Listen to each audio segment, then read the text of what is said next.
Hello and welcome to this UniTaster On Demand event today. My name is John Cheek. I'm here from UniTasterDays and it's my job to introduce the event and introduce our speaker. The subject we're going to be looking at today is materials science, and I'm delighted to be joined by Professor David Penney, a Professor of Materials Science and Engineering at Swansea University. David's going to talk about why you might want to consider studying materials science, a guide to what you might expect on the course, application tips and careers as well. But I'm conscious you've tuned in to hear from David, not from myself. So with that, I'll pass things over to Professor David Penney, joining us from Swansea University. Hello, everybody, and thanks for that introduction.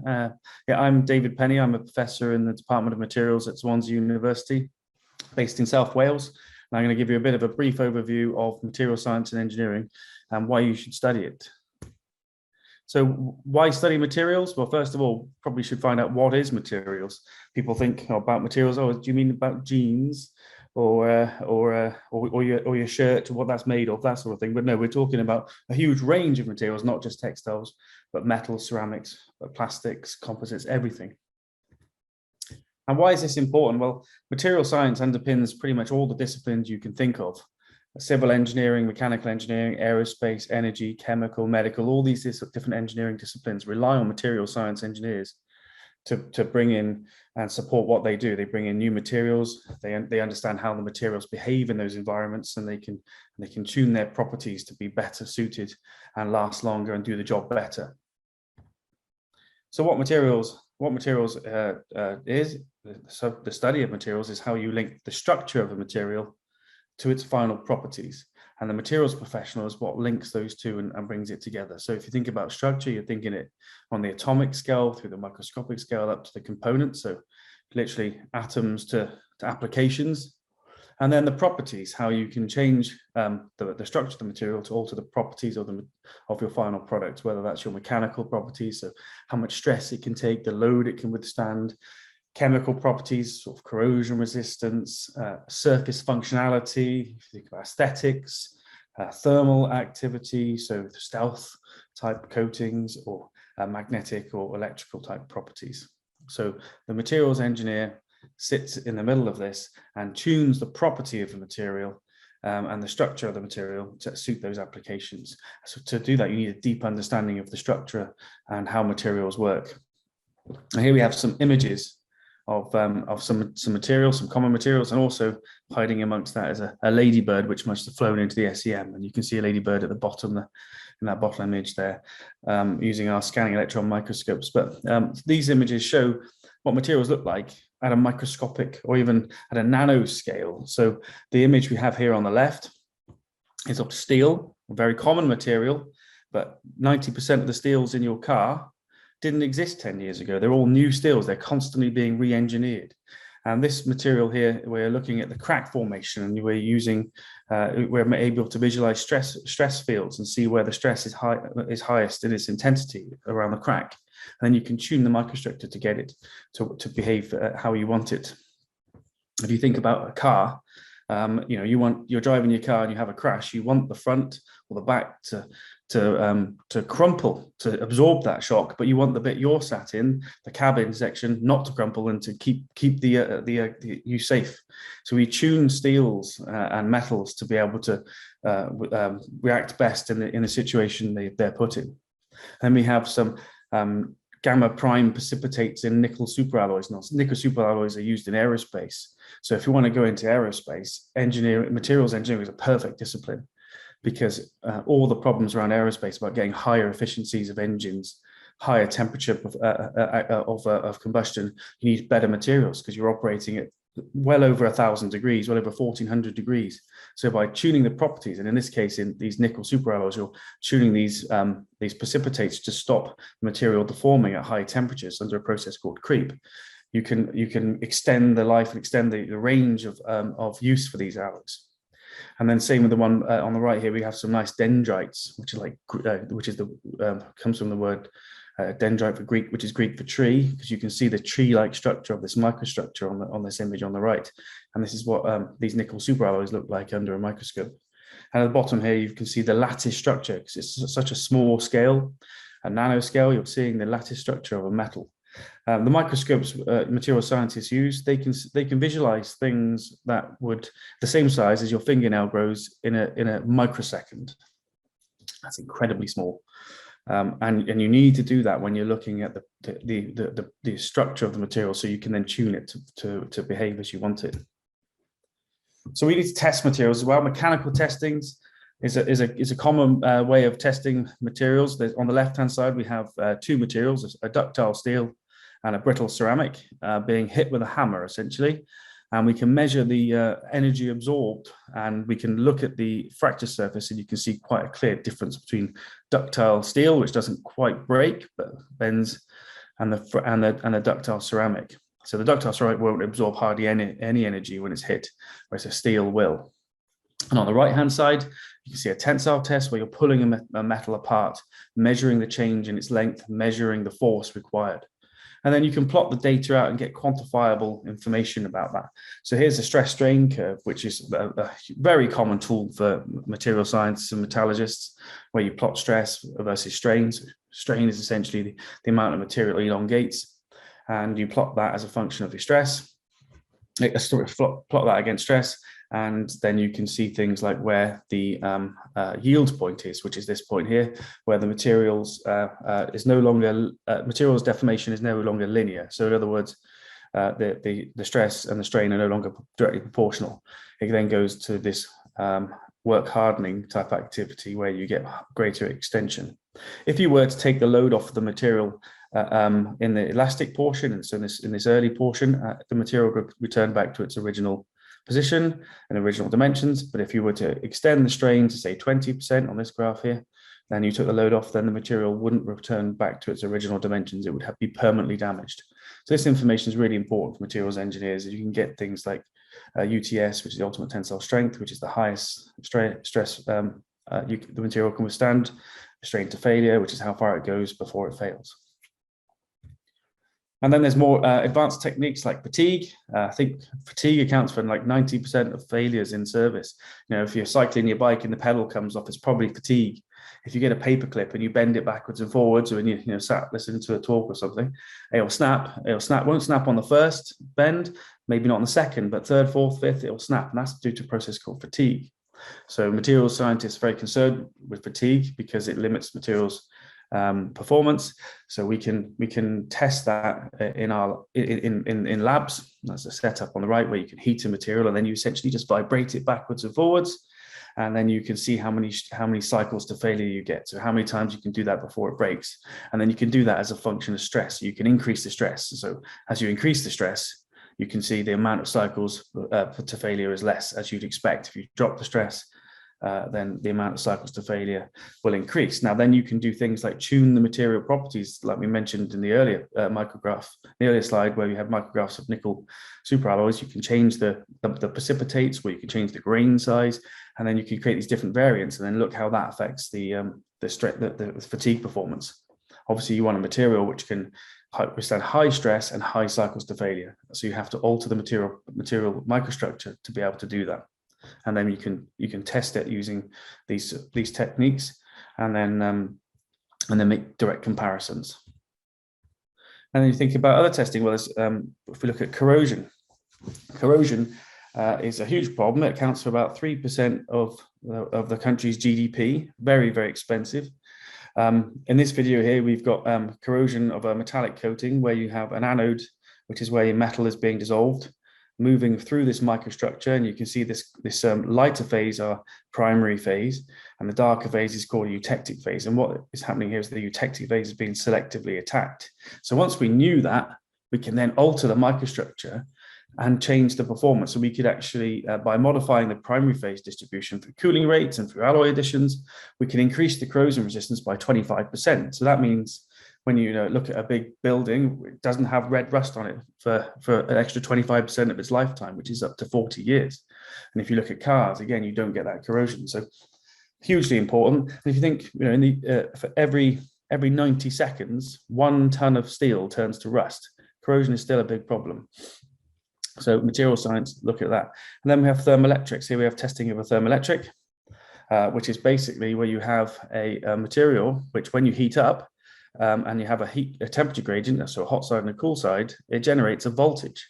so you can generate power. Now, this is really interesting. There's a lot of research going on in material science now about how you could use these thermoelectric materials to generate power from waste energy. So, you strap it to a factory which is generating low-grade waste heat, and you can generate some power from it. It helps to address the problems we're having with energy security and with carbon intensive type energy generation. So, you know about material properties, we know about their microstructure. So then when it comes to manufacturing, these are really important, because in manufacturing, you're manipulating materials. So you're going to be affecting the microstructure as well as the physical form of it. And, in materials engineering, you'll be learning about additive layer manufacturing, which is like 3D printing of metals. And here we've got some pictures of some really complex structures here. But these are made from powder metallurgy, where the material is built up. Now, obviously, that presents some other challenges. We have to look at the mechanical performance. We can look at the corrosion performance. There's lots to investigate around this sort of technique. There's more traditional techniques like casting and forging, molding, rolling, extrusion, coating, growth of material, hot forming, cold forming. All those different techniques you'd look into as a materials engineer, and you'd look at how materials are being affected by those different methodologies. And then, as you see now, AI, artificial intelligence, is being used in how you can develop new alloys. So instead of it's just me going, I think I'll add a spoonful of antimony or a half a pinch of lead, it's actually done now with complex algorithms and with AI. To predict what effect additions will have on the mechanical properties or the surface properties or whatever properties you're interested of new alloys. And we also use the AI for inspection as well. So when you're producing material, you could either spend all your time looking at it to make sure it's all okay, or you can use AI to use image analysis and look out for defects. So all of these things come into material science and engineering. And it's important because material science is going to be vitally important for all of the addressing all of the problems we're facing at the moment in the world. So from energy, we can't keep using coal to generate electricity. So we have to look at wind and solar and other forms of green energy like marine. Material science, a lot of material science is being focused on this. At my university at Swansea, there's a lot of research going on solar, on photovoltaics, and how you can make them really cheap and on massive areas. Material science are working on all that. If you think about climate change and heavy industry, how you can decarbonize industry by replacing, say, carbon as a fuel source with hydrogen, or looking at battery storage. There's also resources. So if you think about electronics, or you think about batteries, when it comes to the end of their life, there's lots of metals in there which are sometimes quite rare, quite valuable. If you think about some of the shortage we're seeing now, it's because these metals and materials are often in areas of the world which are sometimes are experiencing conflicts. It's very volatile. So if we can recycle materials better and understand how when we're designing materials, how we have to then think about at the end of their life how we can take that material back, then that would obviously help us a lot. So materials resources is a big area for material scientists, on how you can make best use of materials and how you can reclaim them and purify them afterwards. And think about health as well. There's prosthetics and joints, replacement joints, those sort of things. Materials engineers are heavily involved in that. Also, imaging techniques. A lot of the imaging techniques which we use in material science can then be applied in health. So these big challenges, material science are heavily involved in all of them. That's not to mention other things like defense, transport, that sort of thing. So here's just a couple of examples of some of the research that I know is going on in my institution, but it's going on in most of them who offer materials degrees. So solar cells for aerospace. I mean, there's research going on how we can use solar to create solar planes or solar powered satellites and airships, rather than using combustion. So when we come to aerospace alloys, for more traditional type flights with the jet engines, the thing that's limiting the efficiency now is how hot you can run the combustion. So materials are often operating at their limit now with metallic type materials like the nickel-based alloys we discussed earlier.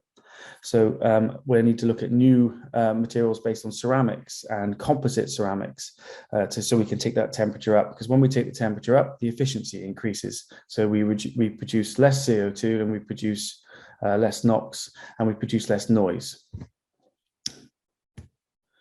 Here's some other research going on at my institution at Swansea, but it's again working with institutions across the UK, but also across the world as well. This is partnering with people in India and in Mexico and in America. So in this particular piece of research is looking at how you can turn buildings which are fairly benign into power stations. So you use the roof to generate power through those printed solar cells.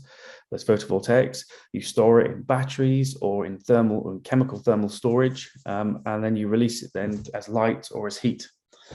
So there's a lot of coatings type research that goes on, which our materials department is heavily involved in. And then think about corrosion. So on the top, this is a famous electric car by Tesla. And on the right is my hand cupping some rock salt. So when you put the two together, you get corrosion. And in 2016, they had to recall a number of, quite a few of the cars to replace the power steering bolt because it was affected by corrosion, which was induced by the salt on the roads. So in colder climates, salt is put down on the roads. The salt then causes corrosion, and they had to recall it. So corrosion has been happening for forever, and has been catching people out forever, and it will continue to do so. So material scientists are heavily involved in producing inhibitors to prevent corrosion, or new alloys which are more inherently corrosion resistant, but also about teaching people how to design your products to minimize the chances of corrosion. So what to expect if you come to do a degree in materials? Well, the materials cover, the modules cover the range of different materials you can think of. So ceramics, metals, polymers, composites, the lot. And then we look at how you can link the structure and the properties, like we discussed already. Resources and circular economy are a huge thing, and there's lots of modules normally on that sort of activity. So how you would recycle materials. And then there's modules on how materials fail. So when things go wrong, like the fatigue and the creep and the corrosion, and then how you would stop it. Also in the materials degree, you'd expect to have lectures on manufacturing techniques and what that means for the materials involved. And also increasingly more analytical and computational skills as well. So how you would use modeling to predict properties or control things. Most materials degrees, you'd expect to have quite a bit of lab work. So you get to use your skills in the lab, and you work on case studies. So you'd be given something that's failed and you have to work it out, or you'd have to design a new product or whatever. And then there's always a final dissertation, which normally lasts a good part of the year. And you can define that yourself in most institutions, or you can pick one from an academic or an area you're interested in. But you can come up with a big project and do a research and produce a nice research paper at the end and really get to use all of your material science knowledge and apply it. And again, material science is normally quite a small class size. It's a bit of a hidden gem, material science. So not a lot of people know about it. So the class sizes tend to be between 20 and 50. So the group work is quite nice because you get in smaller groups and you get to know everybody. And that kind of drives the support and the community you get in materials, which I think is almost unique in the subject area. Because of the small class sizes, it's a good social scene. There's lots of support from between the staff and students, and good interaction between the postgrads and the students. And that means you'll get some great friends and great colleagues and a great network for when you start your career. So what you can normally expect from a degree, there's normally an MEng or a BEng. You can normally decide to change from one to the other after year two. Most universities will offer a year in industry or a year abroad option. So after year two, you can go off and do a placement, or you can spend time in a university in a different country. Most universities will offer, say, a master's level. Again, you can do that as a taught master's, or there are research masters available as well. But most universities will be really flexible on where you come in and where you decide you want to go at the end.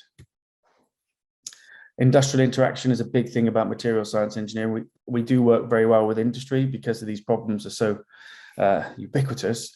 We have to talk to lots of different industries, which means that we're heavily involved in the latest technology and the latest processes. So we use that as well to increase or improve the experience of our students. So we have visiting speakers. We try to link projects or research projects or case studies to actual real life scenarios. And of course, we can set up plenty of placement opportunities. And this is common across all materials departments in the UK. And also by working closely with these industrial partners, we can use their kit to get samples produced, or we can send students off to do some testing in these facilities, and we do that regularly.